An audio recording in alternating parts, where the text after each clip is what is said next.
Assalamualaikum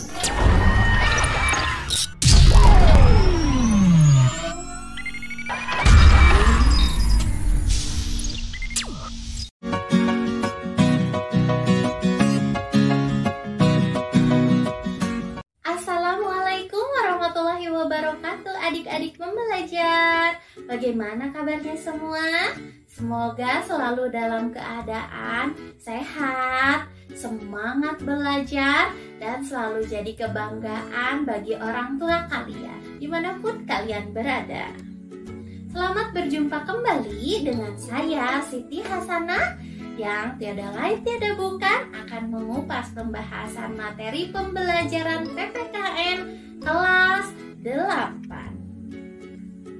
Sebelum pembelajaran ini dimulai, alangkah baiknya kita bersama-sama berdoa menurut agama dan kepercayaan kita masing-masing. Berdoa dipersilahkan.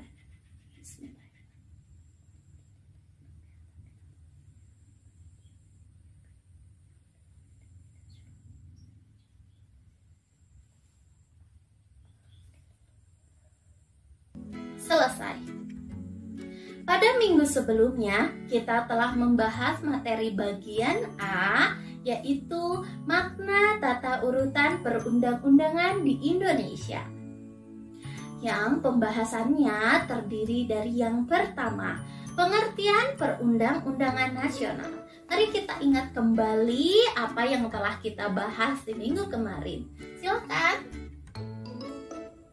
Dan pembahasan materi bagian 2 yaitu tata urutan perundang-undangan di Indonesia. Nah, pada pertemuan kali ini kita akan melanjutkan pembahasan kepada subbab bagian B, yaitu proses penyusunan peraturan perundang-undangan. Materi pembahasan bagian 1, proses penyusunan Undang-Undang Dasar Negara Republik Indonesia tahun 1945. Kemudian bagian 2 yaitu proses penyusunan ketetapan MPR. Dan yang terakhir, materi bagian 3 yaitu proses penyusunan undang-undang dan peraturan pemerintah pengganti undang-undang atau disebut dengan Perpu. Materi bagian B, proses penyusunan peraturan perundang-undangan. Materi bagian 1, proses penyusunan Undang-Undang Dasar Negara Republik Indonesia tahun 1945. Sudah kita singgung pada materi sebelumnya bahwa Undang-Undang Dasar Negara Republik Indonesia tahun 1945 merupakan dasar dalam peraturan perundang-undangan yang merupakan sumber hukum bagi peraturan perundang-undangan dan merupakan hukum tertinggi dalam tata urutan perundang-undangan. Secara historis, Undang-Undang Dasar Negara Republik Indonesia tahun 1945 disusun oleh Badan Penyelidik Usaha-Usaha Persiapan Kemerdekaan Indonesia atau disebut dengan kata BPUPKI dan ditetapkan oleh Panitia Persiapan Kemerdekaan Indonesia atau disingkat dengan PPKI pada tanggal 18 Agustus 1945. Yang tentunya materi ini sudah kita bahas di kelas 7 pada bab 3, di mana proses penyusunan Undang-Undang Dasar dilaksanakan pada sidang yang kedua BPUPKI, yaitu pada tanggal 10 sampai tanggal 17 Juli 1945. Undang-Undang Dasar sampai saat ini sudah mengalami 4 kali perubahan. Perubahan ini dilakukan sebagai jawaban atas tuntutan reformasi dalam sistem pemerintahan di Indonesia. Adapun lembaga-lembaga yang berhak mengubah dan menetapkan Undang-Undang Dasar adalah MPR. Dan perubahan Undang-Undang Dasar ditegaskan dalam pasal 37 Undang-Undang Dasar Negara Republik Indonesia tahun 45. Mari kita lihat skema perubahan Undang-Undang Dasar pada gambar 3.2 halaman 59. Silahkan boleh dibuka. Pada pasal 30 ayat 1 itu ada bintang 4 yang menunjukkan bahwa pasal 37 ini mengalami perubahan atau amandemen yang keempat, di mana pasal 37 ayat 1 ini berbunyi, usul perubahan pasal-pasal Undang-Undang Dasar dapat diagendakan dalam sidang Majelis Permusyawaratan Rakyat apabila diajukan oleh sekurang-kurangnya 1/3 dari jumlah anggota Majelis Permusyawaratan Rakyat. Kemudian ditunjukkan pada panah. Selanjutnya, pasal 37 ayat 2 dengan bunyi, setiap usul perubahan pasal-pasal Undang-Undang Dasar diajukan secara tertulis dan ditunjukkan dengan jelas bagian yang harus diusulkan untuk dirubah beserta alasannya. Kemudian beranjak ke panah selanjutnya, pasal 37 ayat 3 dengan bunyi, untuk mengubah pasal-pasal Undang-Undang Dasar, sidang Majelis Permusyawaratan Rakyat dihadiri sekurang-kurangnya 2/3 dari jumlah anggota Majelis Permusyawaratan Rakyat. Dan pasal 37 ayat 4, putusan untuk mengubah pasal Undang-Undang Dasar dilakukan dengan persetujuan sekurang-kurangnya 50% ditambah 1 anggota dari seluruh anggota Majelis Permusyawaratan Rakyat. Dan yang terakhir, ayat 5, yaitu khusus mengenai bentuk negara Kesatuan Republik Indonesia tidak dapat dilakukan perubahan. Perlu juga kalian pahami bahwa dalam perubahan Undang-Undang Dasar Negara Republik Indonesia tahun 1945 terdapat beberapa kesepakatan dasar, yaitu sebagai berikut. Yang pertama, tidak boleh mengubah pembukaan Undang-Undang Dasar. Kemudian selanjutnya, bagian B, tetap mempertahankan Negara Kesatuan Republik Indonesia. Kemudian yang bagian C, harus mempertegas sistem pemerintahan yang presidensial. Kemudian bagian D, penjelasan Undang-Undang Dasar Negara Republik Indonesia tahun 1945 yang memuat hal-hal yang bersifat normatif atau hukum akan dimasukkan ke dalam pasal-pasal. Kemudian yang bagian E, melakukan perubahan dengan cara adendum, artinya menambah perubahan tanpa menghilangkan pasal-pasal sebelumnya. Tujuan perubahan bersifat adendum untuk kepentingan bukti sejarah. Kita akan lanjutkan ke materi bagian yang kedua, yaitu ketetapan Majelis Permusyawaratan Rakyat. Ketetapan Majelis Permusyawaratan Rakyat dalam Undang-Undang Nomor 12 Tahun 2011 adalah ketetapan Majelis Permusyawaratan Rakyat sementara dan ketetapan Majelis Permusyawaratan Rakyat yang masih berlaku, sebagaimana dimaksudkan dalam pasal 2 dan pasal 4 Ketetapan Majelis Permusyawaratan Republik Indonesia Nomor 1/MPR/2003. Peninjauan terhadap materi dan status hukum ketetapan Majelis Permusyawaratan Rakyat sementara dan ketetapan Majelis Permusyawaratan Rakyat tahun 1960 sampai dengan tahun 2002, tanggal 7 Agustus 2003. Beberapa ketetapan MPRS dan MPR yang masih berlaku dengan ketentuan adalah sebagai berikut. Ketetapan MPRS Republik Indonesia tentang pembubaran Partai Komunis Indonesia atau PKI, pernyataan ditetapkan sebagai organisasi terlarang di seluruh wilayah Negara Kesatuan Republik Indonesia. Bagi PKI dan larangan setiap kegiatan untuk memperluas atau mengembangkan paham atau ajaran komunisme atau marxisme, leninisme. Yang selanjutnya tentang politik ekonomi dalam rangka demokrasi ekonomi. Yang selanjutnya tentang penentuan pendapat di Timur Timur. Selain itu, pasal 4 ketetapan MPR nomor 1/2 MPR 2003 mengatur ketetapan MPRS atau MPR yang dinyatakan tetap berlaku sampai terbentuknya undang-undang, yaitu sebagai berikut.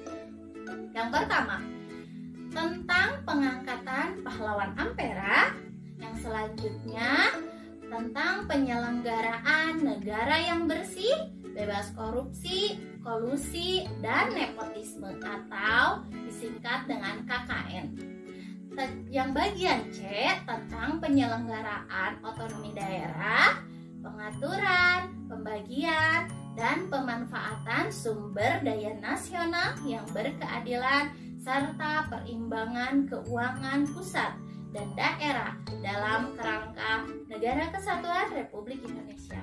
Bagian D tentang sumber hukum dan tata urutan perundang-undangan di Indonesia. Ketetapan ini saat ini sudah tidak berlaku karena sudah ditetapkan undang-undang yang mengatur tentang hal ini. Selanjutnya tentang pemantapan persatuan dan kesatuan nasional. Yang bagian F tentang pemisahan TNI dan Polri. Yang bagian G tentang peran TNI dan Polri. Yang bagian H tentang etika kehidupan berbangsa. Dan selanjutnya tentang visi Indonesia masa depan.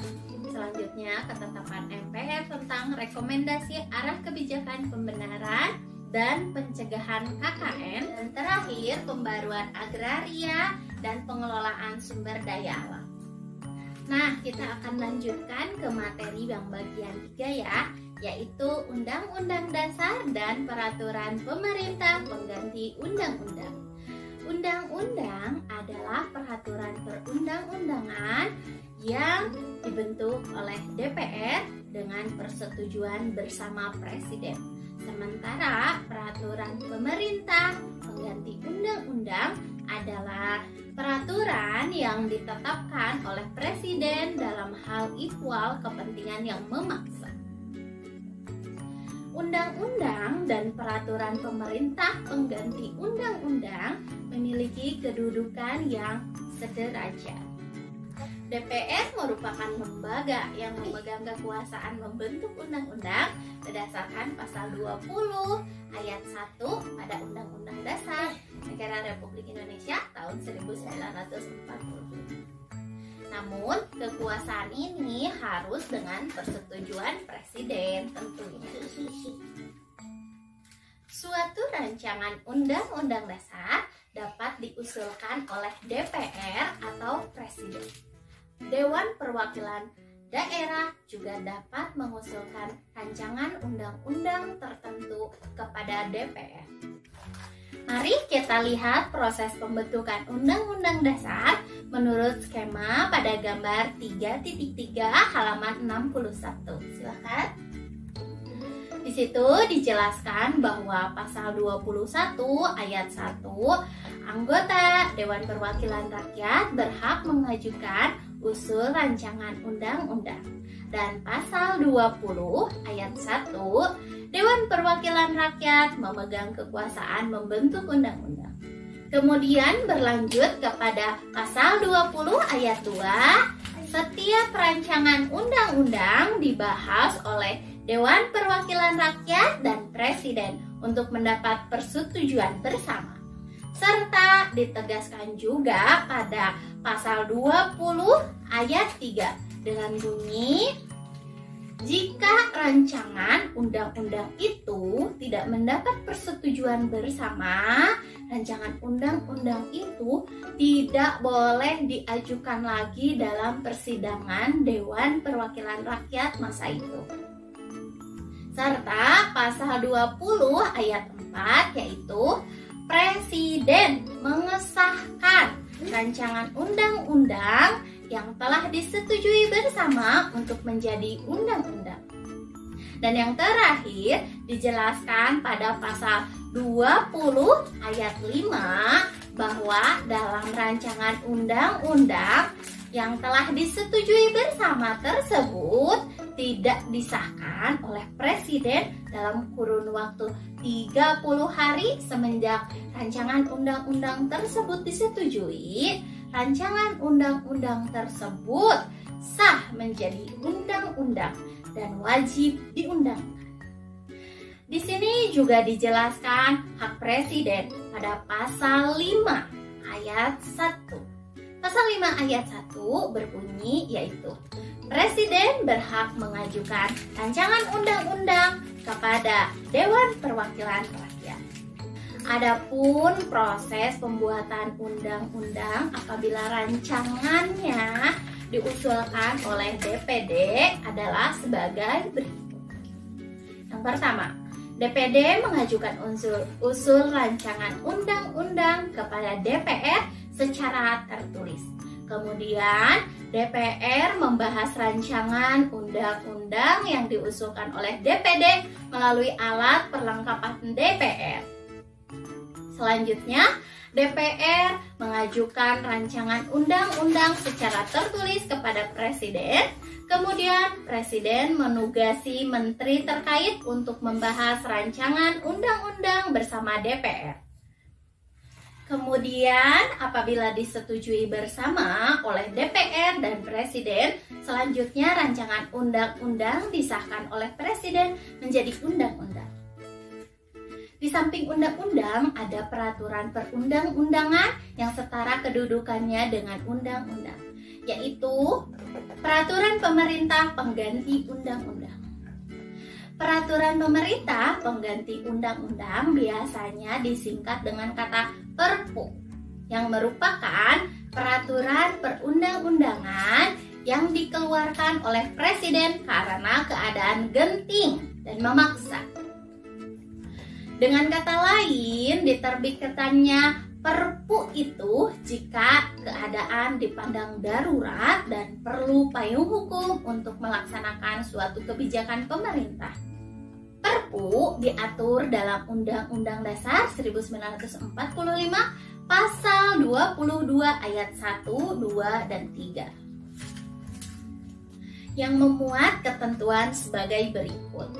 Pasal 22 ayat 1. Dalam hal ihwal kepentingan yang memaksa, Presiden berhak menetapkan peraturan pemerintah sebagai pengganti undang-undang. Kemudian ayat 2, peraturan pemerintah itu harus mendapat persetujuan Dewan Perwakilan Rakyat dalam persidangan yang berikutnya. Dan terakhir ayat 3, jika tidak mendapatkan persetujuan, maka peraturan pemerintah itu harus dicabut. Sehingga apabila Perpu mendapat persetujuan DPR, Perpu tersebut ditetapkan menjadi undang-undang. Nah, demikianlah pemaparan materi pembahasan PPKN pada kali ini. Insya Allah minggu depan kita akan membahas materi yang bagian 4, yaitu proses penyusunan peraturan pemerintah atau disingkat dengan kata PP. Dari bagian 5 yaitu proses penyusunan peraturan presiden atau disingkat dengan Perpres. Kemudian bagian 6 ya, proses penyusunan peraturan daerah provinsi, dan yang terakhir materi bagian 7 yaitu proses penyusunan peraturan daerah kabupaten atau kota. Untuk mengukur kemampuan adik-adik dalam memahami materi kali ini, silakan jawab pertanyaan yang ada di samping. Kalian bisa skip dulu videonya untuk menuliskan pertanyaan-pertanyaan yang terlihat di samping ini. Kemudian nanti setelah selesai, kalian bisa putar kembali ya. Demikianlah pertemuan kali ini.